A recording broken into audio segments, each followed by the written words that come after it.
Let us see what is a stack. A stack is nothing but it is a linear data structure where the elements are inserted and deleted from the same end. So we saw that we have two types of data structures. One is linear and non-linear. Stacks comes under the linear data structure.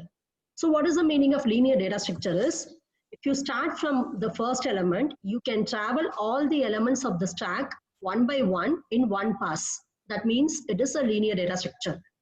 Okay, and here this stack is called as abstract data type.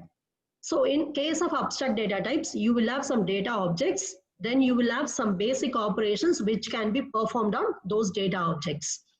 And the meaning of abstract is the implementation of the actual operations will not be shown to the user. They will be hidden from the user. User will know that these are all the operations I have, but the actual implementation is not known to the user. Now, let us see one example for a stack. So let us consider the stack of plates which are kept in the canteen. So if you see, there will be a container which is opened at one end, this end is opened, and at the bottom, the end is closed. And many plates are placed in a container one by one. Now, I want to take a plate from the container. So which plate I can take is only the plate which is available at the top.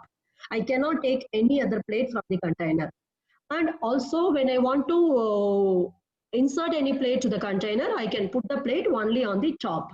Okay, so this is the way in which your stack works. So stack is nothing but here we have stack of plates. So in this you can put the plate into the stack, as well as you can take the plate or remove the plate from the stack only from one end, that is the open end. From the close end or from the middle, you cannot remove anything from the stack. So the position from where the elements are inserted and deleted is called top of the stack. Generally, we will call this as top or otherwise TOS. TOS stands for top of stack. Okay, so here you can access only this particular end. So we will have something known as top, which is associated to refer to that particular element where we can perform the operation. And using the stack, whichever element is inserted last, that element will be removed first. So this stack is working on the principle known as last in first out or otherwise first in last out. Either you can call as LIFO or otherwise FILO. Okay, so this is a basic way how the stack works. Now these are all some of the examples of stack. When you have a stack of CDs, you can remove only the first CD. If I want to remove the fifth CD, I have to take all the CDs which are placed over it. Okay, and similarly stack of chairs as well as stack of plates, all are working on this principle only. If you want to access any particular item, you must access all the items which are placed over that before accessing that item. Then only you can access the item of your interest.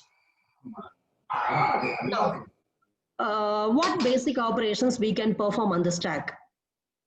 So in case of stack, we can perform three basic operations. Students' function is called as push. So push is nothing but is going to insert an element on the top of the stack. Always you can insert only on the top of the stack. And second operation is called as pop. It is to remove the element which is present at the top of the stack. And the third operation is display.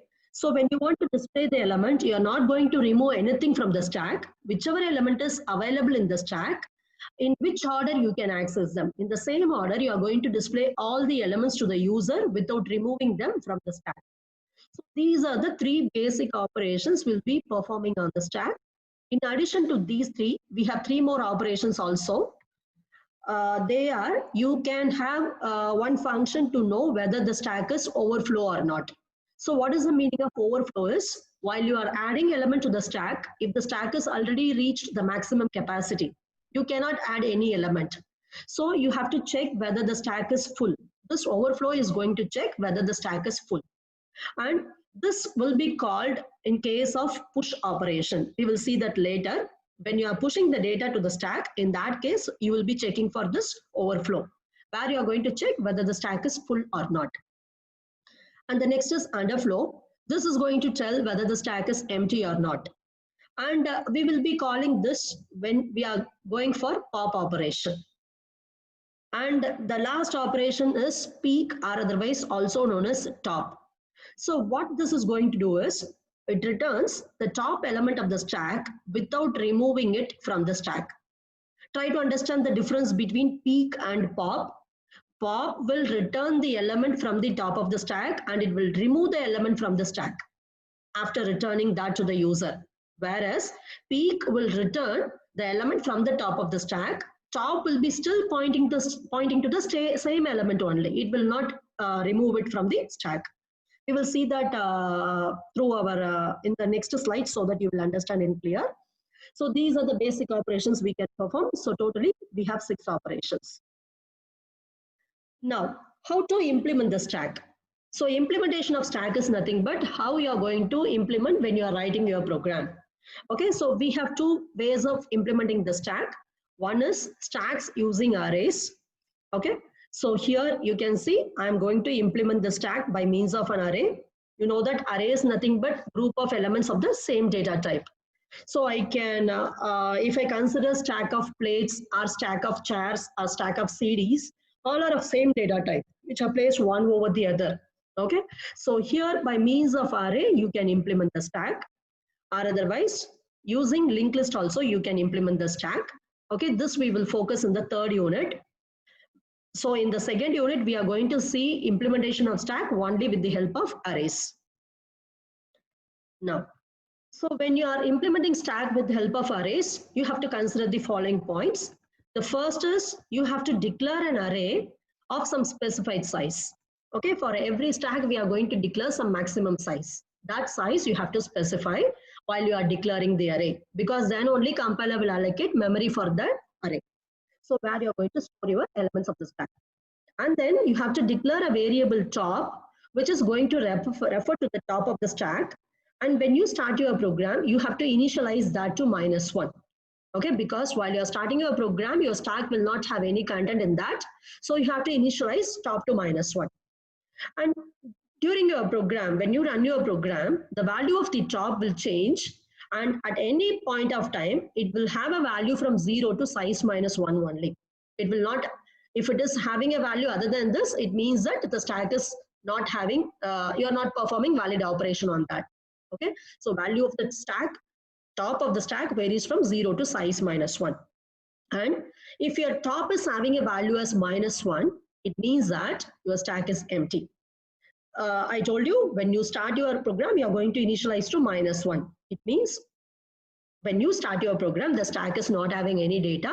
So you are setting that to -1 to say that it is empty initially. And while you are adding your elements to the stack, the top will be changing. And finally, when your top is reaching size -1, it means that the stack is full. So why it is size -1 is we are using array implementation for the stack. In case of an array, our index will vary from 0 to size -1 only. So when you insert your first element, you will insert at the index 0. Second element at the index 1. So finally, when you reach size -1, it means that you have added all the n elements to your stack. So stack is full. Okay, so when your stack is full, you can find out that by means of top is equal to size -1. Now, let us see the basic operations on the stack one by one. So first operation is push. So push is nothing but you are going to add an element to the stack. Initially, when the stack is created, you are going to set top is equal to -1. Now, you want to push an element to the stack. Get the element from the user. After that, before pushing the element, you have to increment the top by 1. What is the reason is, top will be pointing to the latest element which you can access. Now, since you are adding a new element, that will be the latest element you can access. So, you have to first increment the top by 1. You will get a new memory location. In that location, you add the new element. Okay, and finally, when you go for pushing, before pushing, you have to check one more thing, that is full condition of the stack. When the stack is full, it means that there is no space for the current element in the stack. So you cannot insert the element. In that case, you will get a condition known as stack overflow.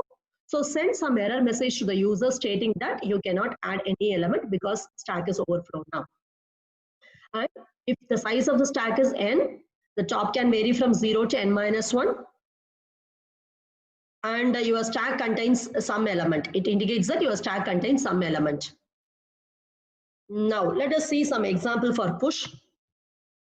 You are going to consider a stack S of size 4 and we are going to insert 4 elements 10, 20, 30 and 40 in the same order. Now this is my initial stack. As I already told you, when you start, your stack will be empty. So you are going to make top is equal to -1 because it is array implementation. Our first index will be 0. So you point to the next lower number, that is -1. First, I am going to add now 10. So when I want to add 10, what I have to do first is I have to increment the top first so that it will point to 0 now. Then I can add 10 in that memory location. So after adding, my top will be pointing to 0 and 10 will be added in S of 0. Okay, S is the name of the stack. So in S of 0, I am adding 10. Then I want to insert 20. So before inserting 20, increment top so that it is going to point to 1. Then in S of 1, you add 20. So after inserting 20, your stack will be like this. Then next, insert 30. Again, increment the top. So the top will point to 2. Then in S of 2, insert 30. So after insert 30, this is our stack. Next, insert 40. Increment the top. Top is pointing to 3. In S of 3, add the value of 4. Now, we finish the addition of all the 4 numbers to the stack. We have inserted 4 elements to the stack by calling push 4 times. Now, I want to add one more element to the stack. Okay, so now I will try to further increment the stack. Okay, so now actually before incrementing, you have to check whether the stack is full. Okay, for that we are going to check n-1. Here n is 4, 4 minus 1 is 3. Already my top is pointing to 3. That means that the stack is full. I can't insert any element further. So what I have to do is when I try to insert 50, now top is pointing to 3. So now it is called as overflow. If I insert more, then I will get a condition known as overflow. Whatever I add after that, that will not be in my stack.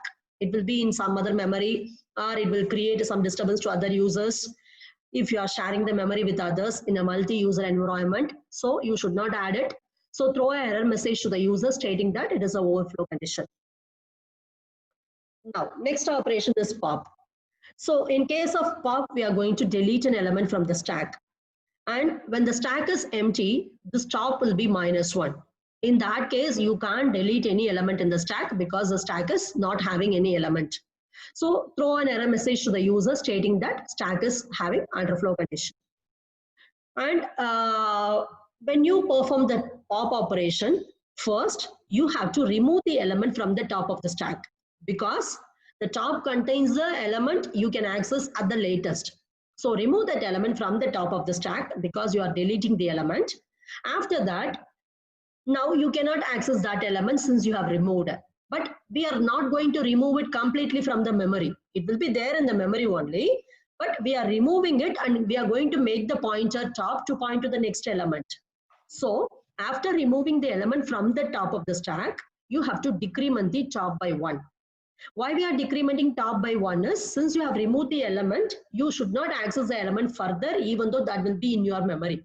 Okay, so you decrement the top by 1. So now let us consider example to understand. We are going to consider the stack we have seen previously. We have added 4 elements, 10, 20, 30 and 40. Now I have listed in the opposite direction. First I have listed 40, then 30, 20 and 10. The reason is in stack, whichever you have added last, that will be the element you will be removing first. Okay, so 40 is appearing first. Now we are going to see what will happen when we perform the pop operation. So now this is my initial stack. The stack is full because the size is 4. It is having 4 elements and top is pointing to 3. Now I am going to delete the element. So when I execute the pop operation one time, it will remove 40 from the stack. Okay, and then top will be pointing to the next element. Now try to understand one thing. Even though in this slide I have given the box with the index 3 as empty, that will not be empty. It will still have the data 40. But for you people to understand easily, I have removed it. Okay, but it will be having the data 40. And you have to make your top pointer to point to the next index. For that only we have to decrement the top pointer. So first remove the element, after that decrement the top pointer. Now next I'm going to again execute pop operation. So that will remove the next element 30. So after removing 30, top will be now pointing to the index 1. Okay. Now I am again removing, I am executing pop, that will remove the next element 20. So after removing 20, top will be pointing to 0. Next, I am going to execute pop one more time, which will remove 10 from the top of the stack. Now, after removing, top will be decremented. So top will be now pointing to -1. So now you can imagine what is happening here. You can see the size of the stack is 4. We have removed all the 4 elements from the stack, but they will be there in the stack only. Okay, we are decrementing the pointer, right? So now I am further trying to remove the stack. Okay, so now what will happen when I try to further execute the pop operation? I should not be able to remove the element because my stack has reached the lower limit. Okay, it is empty now. I have to throw error message to the user. So that is called as underflow condition. It is similar to an empty bucket. You cannot take any more element from the empty bucket out.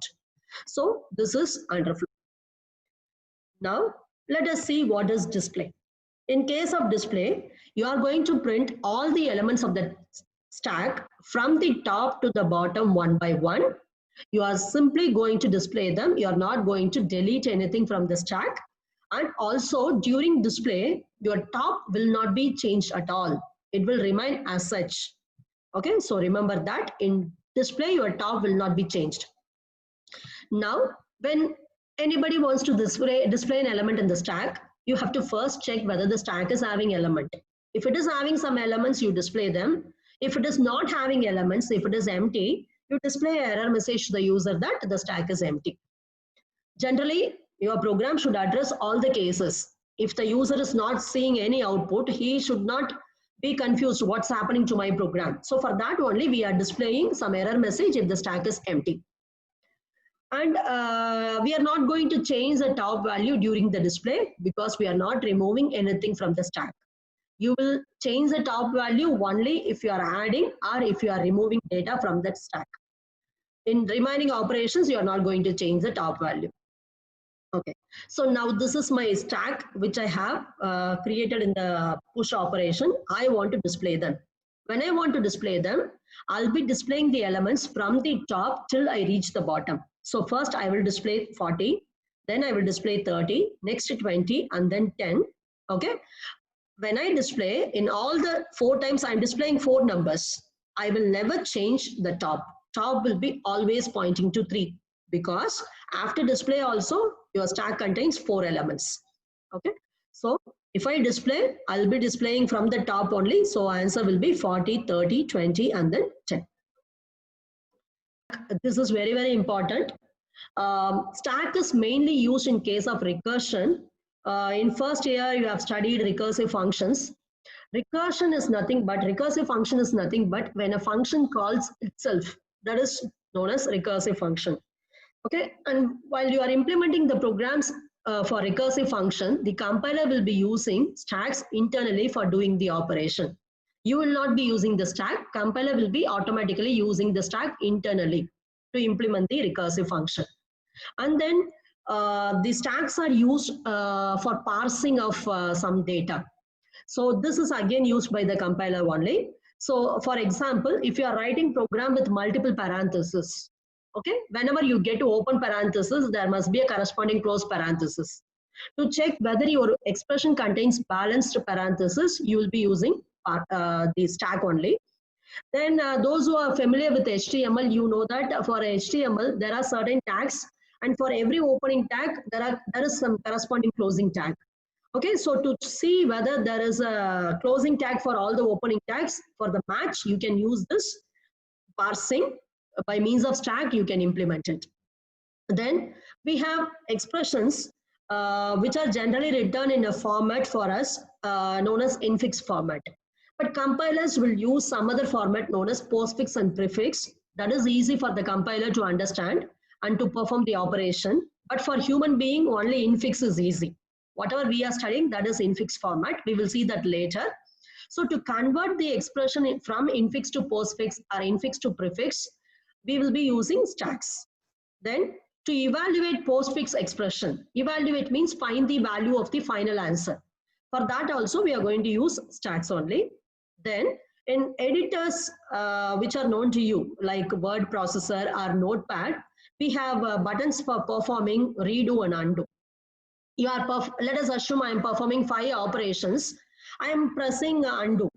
Now what will happen is whatever is the last operation I have done, I'm going to undo that operation only, not the first operation. Okay. So to implement this, whatever you have done last, that you have to do first. Okay. So for that, we are going to use stack. And similarly, in web browsers, there are buttons for forward traversal and then backward traversal. To implement those buttons, again, internally, stacks have been used. Then there are certain algorithms like Tower of Hanoi, which we will focus in our syllabus later. For that, to implement that algorithm, we are going to use stacks. Then stacks are also used in trees and then graphs for traversing the elements of the trees and the graphs. So these are some of the applications of stack. Stacks are not limited only to these things. These are only some of the applications. Even if you want to find the reverse of